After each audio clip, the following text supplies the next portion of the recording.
Hello! Welcome to another teacher support video from FoodPrints. The goal of this video series is to provide you, our amazing teachers, with important information that will help you teach various FoodPrints lessons. So, a big thanks to you for taking the time to join us today.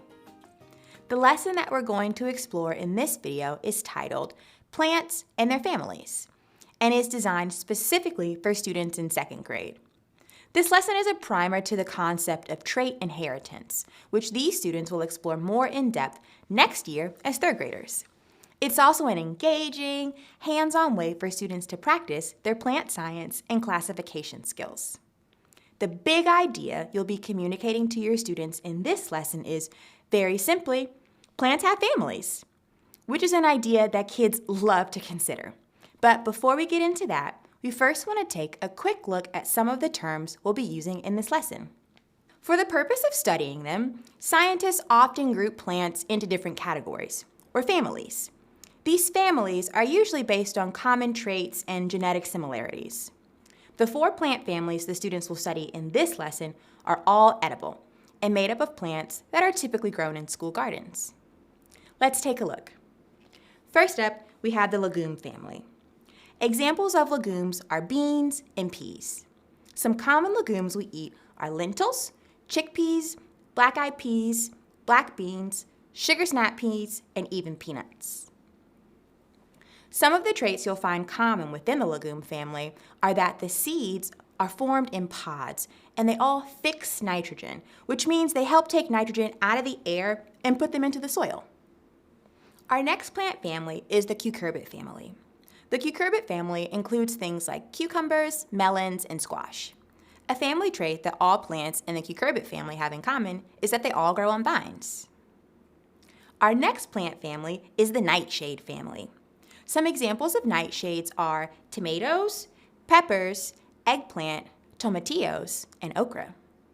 A common trait to most nightshade plants is that we usually eat the fruits of these plants, but there is an exception to this trait. The potato. We don't eat the fruit of a potato plant. We eat the swollen root, but the potato is still in the nightshade family. Our last plant family is the Brassica family. Examples of brassicas are cabbage, kale, arugula, collards, bok choy, radishes, turnips, broccoli, and cauliflower. Common traits of the Brassica family are that they're high in fiber, high in calcium, and their seeds quickly germinate or start to grow. In this lesson, students will observe common characteristics or traits of the various plant families we just discussed. If you have access to these types of plants and can bring them into the classroom, that's great. It's always fun for kids to see and touch the plants we're discussing. But if you don't have access to them, that's also okay. At the online curriculum page for this lesson, you can find images of all these different plant families, which you can then share with your students. For the purposes of this video lesson, we're going to use plants from the Brassica family. For your background knowledge, and to share with your students, the formal definition of the Brassica family is a family of flowering plants, also known as the mustard family, which have opposite leaves and flowers with 4 petals. Right here in front of me, I've got a few examples of different plants from the Brassica family. We have red Russian kale, lacinato kale, baby turnips, cauliflower, and broccoli. Whether you're working with actual plants in your classroom or with images from the curriculum, the first thing you want to do with your students is allow them time to really observe the various samples.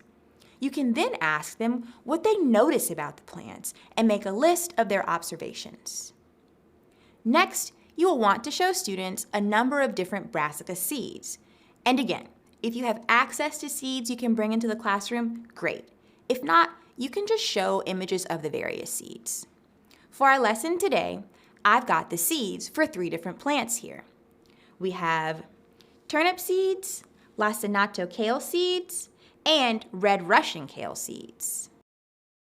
Remind the students that while Brassica seeds look similar to one another, they have a similar size and have a round shape. They will grow into different plants. For example, these seeds here will turn into red Russian kale. These seeds here will turn into lacinato kale, and these seeds here will actually turn into baby turnips. If time allows, you might also want to show students the seeds from other plant families and have them observe those differences. For instance, here are some seeds from the legume family. See how these sugar snap seeds look kind of similar to each other, but how they look really different from the brassica seeds? At this point, your students should be getting comfortable with the idea of plant families. But if they need another way to think about it, it can often be helpful to make an explicit connection between plants and people. You can point out to them that human families have things in common, such as what they look like or how they celebrate things. Those are the traits of a family. Well, it's the same with plants. The traits they have in common is how we group them into different plant families. Okay, the next step is to have your students make drawings of plants in different plant families.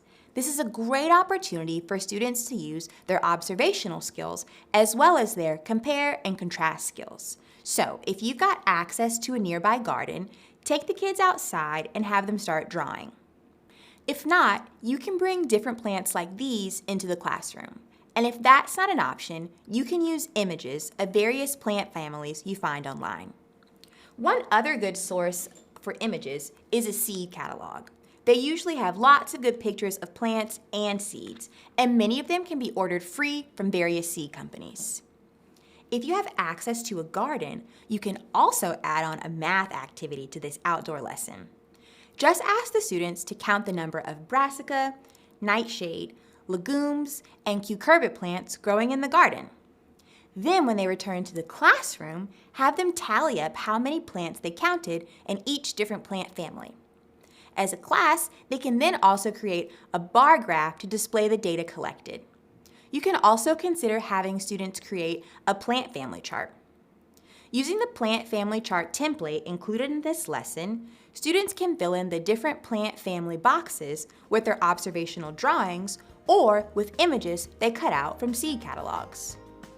I hope that this lesson encourages your students to think critically about plant traits and characteristics.